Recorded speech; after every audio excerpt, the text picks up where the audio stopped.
বাংলাদেশের মানুষের মনোজগতে একটা বড় পরিবর্তন আসছে এবং আমাদের পার্শ্ববর্তী দেশে যে ঘটনাগুলো ঘটছে সেটার কিন্তু প্রতিক্রিয়া বাংলাদেশের কেউ দেখাচ্ছে না, অথবা পার্শ্ববর্তী দেশের আজকে স্বৈরাচার ফ্যাসিস্ট সরকারের প্রতি সমর্থন থাকার পরিপ্রেক্ষিতে বাংলাদেশের ভিতরে যে ঘটনাগুলো ঘটছে বাংলাদেশের মানুষ সেটা ধর্মীয়ভাবে কোনো প্রতিক্রিয়া দেখাচ্ছে না, রাজনৈতিকভাবে প্রতিক্রিয়া দেখাচ্ছে, ধর্মীয়ভাবে প্রতিক্রিয়া দেখাচ্ছে না।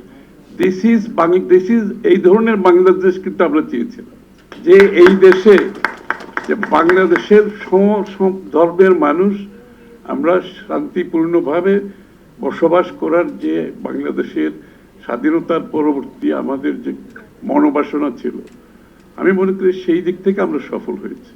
এখানে অনেক ধরনের প্রেশার ছিল। একজন আইনজীবী মারা গেছেন, আমাদের ভারতের মিডিয়াগুলোতে যে ধরনের প্রচারণা চলছে, এক একটা সময় সূর্যের মানে শেষ সীমায় চলে যায়, এক একটা সময় এরকম ধরনের প্রচারণা চলছে ভারতের মিডিয়াগুলোতে, এবং ওখানে মাইনরিটি যারা আছে তাদের প্রতি যে আচরণ করা হচ্ছে। আমাকে বলা হয় অনেক সময় যে বাংলাদেশের যেটা হয়, আমাকে বারবার ওখানে জিজ্ঞেস করা হয়, আমি যে বাংলাদেশের যেটা হয় এটা হচ্ছে অ্যাভারেশন, বাংলাদেশের যেটা হয় সেটা ব্যর্থ হয়, আর ওখানে যেটা হয় এটা হচ্ছে নর্মস। তো এটা হচ্ছে ওদের সাথে আমাদের ডিফারেন্সটা। তো কিন্তু এটা হচ্ছে আমাদের গর্বের বিষয়। কিন্তু একটা দেশ কত ম্যাচিউর হলে রিয়াকশন করছে না, এখানে প্রতিক্রিয়া দেখাচ্ছে না, এবং সামাজিক স্থিতিশীলতা, রাজনৈতিক স্থিতিশীলতার জন্য এই ধরনের একটা ম্যাচিউর চিন্তা বাংলাদেশের ভবিষ্যতের জন্য কিন্তু একটা ভালো লক্ষ্য। আমরা অ্যাচিভ করেছি এটা, কিন্তু অনেক দেশ সেটা অ্যাচিভ করতে পারে নাই, অনেক বড় দেশও সেটা অ্যাচিভ করতে পারে নাই। রিফর্মসটা আসলে কি জন্য, কার জন্য, এটা তো ইম্পর্টেন্ট।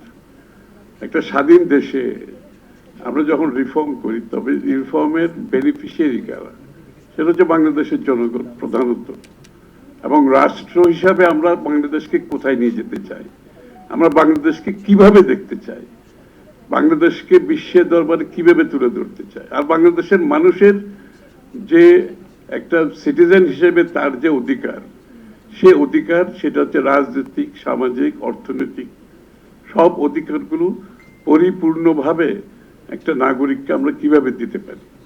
সেটা আমাদের রাষ্ট্রের তিনটা অঙ্গ আছে, সেটা হচ্ছে আইন বিভাগ আছে, জুডিশিয়ারি আছে, পার্লামেন্ট আছে, আর এক্সিকিউটিভ ব্রাঞ্চ আছে। এই জায়গাগুলোতে যদি আমরা প্রথমে রিফর্মের প্রথম ধাপটা যেটা আমি মনে করি, এই জায়গাগুলোতে এই তিনটা রাষ্ট্রের যে অঙ্গ আছে, এখানে যে লাইনগুলো যে ড্র করা আছে এটা ব্লার্ড হয়ে গেছে। বাংলাদেশের বড় সমস্যা হচ্ছে এই তিনটা অঙ্গের মধ্যে যে লাইনগুলো ছিল, ডিভাইডিং লাইন, এটা ব্লার্ড করা হয়েছে, অর্থাৎ একাকার হয়ে গেছে। So you have to first address this. You have to make sure এই রাষ্ট্রের তিনটা অঙ্কের মধ্যে যে লাইন ড্র করা আছে, ক্লিয়ারলি ডিভিশন করা আছে, এটা আমাদেরকে প্রথমে এটা নিশ্চিত করতে হবে। জুডিশিয়ারি ইন্ডিপেন্ডেন্স, সংসদ লেজিসলেচারের দায়িত্ব, সংসদের দায়িত্ব যে বাংলাদেশের রাষ্ট্র হিসেবে জনগণের অধিকার প্রোটেক্ট করার যে দায়িত্ব, এক্সিকিউটিভের যে দায়িত্ব, সেটা তারা সঠিকভাবে পালন করছে কিনা।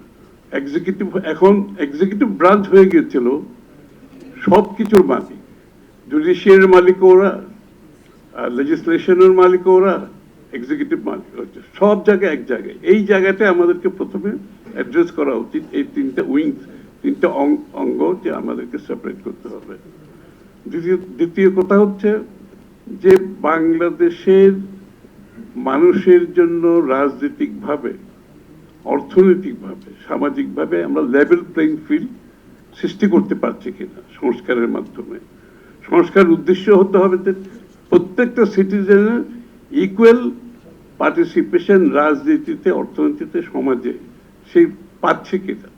এবং রাজনীতিক আপনার ইকুয়ালিটি যেটা বলা হয় সেটা হচ্ছে আমার ফার্স্ট হচ্ছে সে তার নাগরিক যে অধিকার কনস্টিটিউশনে যেটা বলা আছে সেটা সঠিকভাবে সেই অধিকারগুলো পাচ্ছে কিনা, এবং প্রাইমারিলি সে ভোটাধিকারের মাধ্যমে তার প্রথম অধিকার হচ্ছে ইলেকশন এবং ভোটাধিকার হচ্ছে এসব বাহক, এটা হচ্ছে গণতন্ত্রের বাহক।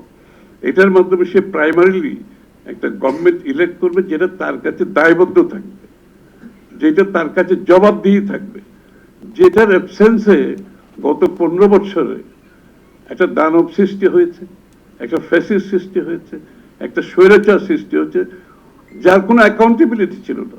তার তো জনগণের কাছে যেতে হয় নাই, জনগণের কাছে তার কোনো দায়বদ্ধতা ছিল না, জবাবদিহিতা ছিল না। ক্রমান্বয়ে এটা একটা দানবে পরিণত হয়েছে, একটা স্বৈরাচার, একটা ফ্যাসিস্টে পরিণত হয়েছে। So we have to primarily যে রাজনৈতিক দিকটা আমাদেরকে এনশিওর করতে হবে যে বাংলাদেশের মানুষের ভোটাধিকার সহ বাকি অধিকার নিশ্চিত করতে হবে আমাদের রিফর্মসের মধ্যে।